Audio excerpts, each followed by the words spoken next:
Welcome to Capitol Catch-Up, the podcast that breaks down what's happening on Capitol Hill. I'm Victor. And I'm Lainey. Today we're going through a full slate of recent legislation, a judicial nomination, a series of Senate appropriations hearings, and a look at the latest congressional record. Let's start with the bills that have just been introduced. The first one on the Senate docket is Senate Bill 1528, the Child Act of 2025. The title tells us it's aimed at child safety, though the text we have doesn't spell out the specific measures. What we can say is that any bill focused on children typically goes through the Health, Education, Labor, and Pensions Committee before it reaches the floor. Right, and following that is Senate Bill 2132, the Clear Path Act. Again, the title suggests a focus on streamlining processes, perhaps in government or regulatory procedures. If it moves forward, the Senate Judiciary Committee would likely be the first stop, given its procedural nature. Switching to the House, we have House Bill 1681, the Expediting Federal Broadband Deployment Reviews Act. This bill is designed to speed up the review process for broadband projects. Faster reviews could mean quicker rollout of high-speed internet, especially in underserved rural areas. The House Energy and Commerce Committee would be the natural home for this legislation. Broadband has been a bipartisan priority for years, especially after the 2021 Infrastructure Investment and Jobs Act. If this bill clears the committee, it would go to the full House for debate and a vote. The Senate would then need to pass a companion measure for it to become law. Another House measure, House Bill 5200, the Emergency Reporting Act, aims to improve how emergencies are reported. While we don't have the details, the intent is clear: more timely and accurate information during crises. That could affect everything from natural disaster response to public health alerts. The House Homeland Security Committee would likely review it. Speaking of alerts, House Bill 7022, the Mystic Alerts Act, also deals with emergency communications. The name suggests a focus on a specific alert system, perhaps for coastal or maritime incidents. Again, the Homeland Security Committee would be the first stop. The First Responder Network Authority Reauthorization Act of 2026, House Bill 7386, is another emergency-focused bill. It would extend the authority that oversees the nationwide first responder communications network. Reauthorizations are common. They keep existing programs funded and operational. This would go through the House Transportation and Infrastructure Committee. On the broadband front, the House also introduced House Bill 1343, the Federal Broadband Deployment Tracking Act. This one would create a system to track broadband deployment progress across the country. Better data could help policymakers target gaps more effectively. The Energy and Commerce Committee would likely handle it. There's also House Bill 1689, which would require the Secretary of Homeland Security to designate Haiti for temporary protected status. That's a humanitarian measure, providing legal protection for Haitian nationals displaced by crises. The House Judiciary Committee would be the appropriate venue. Turning to public safety officers, Senate Bill 1247 seeks to protect their right to free speech on matters related to public safety, working conditions, and other issues. This touches on First Amendment rights within the law enforcement community. The Senate Judiciary Committee would take the lead. In the same vein, Senate Bill 1283 aims to modernize federal firearms laws to account for new technology and less-than-lethal weapons. That could include regulations on smart guns, body-worn cameras, or new types of ammunition. The Senate Judiciary Committee would again be the primary reviewer. The Senate is also looking at Senate Bill 1482, which amends the Public Health Service Act to support and stabilize the nursing workforce and to create programs that increase the number of nurses. Given the ongoing shortages in healthcare, this could have a direct impact on patient care. The Senate Health, Education, Labor, and Pensions Committee would handle it. Another financial focus bill is Senate Bill 1808, which would let a registered investment company omit certain fees from the calculation of acquired fund fees and expenses. That could lower costs for investors in mutual funds and ETFs.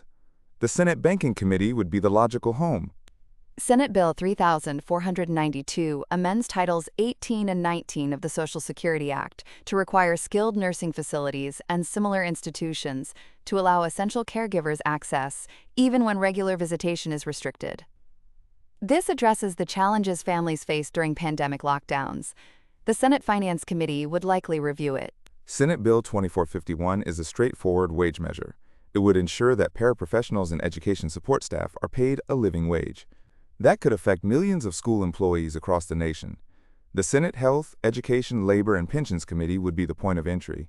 And let's not forget Senate Bill 624, which seeks parity between the cost of living adjustments for annuities under the federal employees' retirement system and the civil service retirement system. That would bring uniformity to retirement benefits for federal workers. The Senate Finance Committee would handle that one. Finally, on the House side, there's House Bill 1247. Wait, that's the Senate bill we already covered. The House has House Bill 1247. Actually, the list includes a House bill titled "A Bill to Ensure the Ability of Public Safety Officers to Retain Their Right to Free Speech." But that is Senate Bill 1247. So we've covered it. We also have House Bill 1247? No, the list only shows Senate Bill 1247. Let's move on. Right, thanks for catching that. So that rounds out the major legislative introductions. Now, moving to nominations. The Senate has received a nomination for Andrew B. Davis of Texas to become a United States District Judge for the Western District of Texas, filling the seat vacated by the retirement of Earl Leroy Yeacle III. Judicial nominations go through the Senate Judiciary Committee, where the nominee is questioned, and then the full Senate votes on confirmation. If confirmed, Judge Davis would preside over federal cases ranging from civil rights disputes to federal criminal matters in a district that includes major cities like El Paso and Midland. That can have a real impact on how federal law is applied in that region. Let's shift to the committee hearings scheduled for today. The Senate Appropriations Subcommittee on Energy and Water Development is holding a hearing at 6:30 p.m.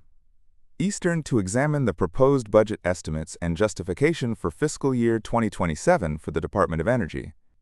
These hearings are where the subcommittee scrutinizes the department's request, asks for clarifications, and may suggest adjustments before the full Appropriations Committee drafts the final bill.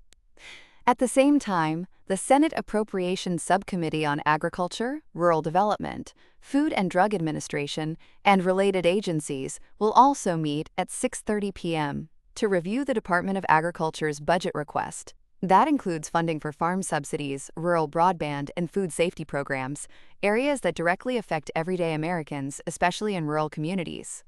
Earlier in the day, at 2 p.m., the Senate Appropriations Subcommittee on the Department of the Interior, Environment, and related agencies will hold its hearing on the Interior Department's budget. That covers the National Park Service, the Bureau of Land Management, and the U.S. Fish and Wildlife Service, so it touches on conservation, public lands, and wildlife protection. Also at 2 p.m., the Senate Appropriations Subcommittee on Financial Services and General Government will examine the Department of the Treasury's budget for fiscal year 2027. That includes the Internal Revenue Service, the U.S. Mint, and the Office of the Comptroller of the Currency. Funding decisions here influence tax administration and financial regulation. There's also a note about various measures being discussed by an unknown committee at 2 p.m. on the same day. We don't have details on the committee or the measures, but it indicates that additional legislative business is happening behind the scenes. Finally, let's touch on the recent congressional record. The House convened on April 20, 2026, with Randy K. Weber Sr. serving as Speaker pro tempore. The session featured recognitions for individuals like Kevin Brehm, a longtime volunteer first responder from Pennsylvania, and Coach John Franco, a high school football coach. The House also highlighted the successful implementation of a behavioral health pod at UPMC Altoona, emphasizing the importance of mental health services in emergency settings. Financial literacy was another theme, with members stressing the need for Americans to have the tools to make sound financial decisions. The record also honored John Purifoy Gill, a decorated Marine and attorney, and celebrated former Federal Reserve Chairman Alan Greenspan's centennial birthday, noting his role in navigating past financial crises. The day concluded with the celebration of the commissioning of the USS Idaho, a Virginia-class submarine, in Groton, Connecticut. The Electric Boat Shipyard's workforce was praised for its growth, with a target of hiring 8,000 new workers in 2026, a reminder of the defense sector's contribution to the economy. To sum up, we have a flurry of bills targeting child safety, broadband expansion, emergency communications, federal employee benefits, nursing workforce stability, and more. The upcoming appropriations hearings will shape funding for energy, agriculture, interior, and treasury programs in the 2027 fiscal year. And the judicial nomination of Andrew B. Davis could influence the federal courts in Texas. Listeners should watch for the progress of the broadband and emergency reporting bills, as they could affect internet access and disaster response in their communities. Keep an eye on the Senate's work on the nursing workforce and the living wage measure for education support staff. Both have direct implications for public health and education. And stay tuned for the outcome of the Treasury Appropriations hearing, which will impact tax administration and financial regulation. That's all for today's Capital Catch-Up. Thanks for joining us. We'll be back with more updates next time. Take care.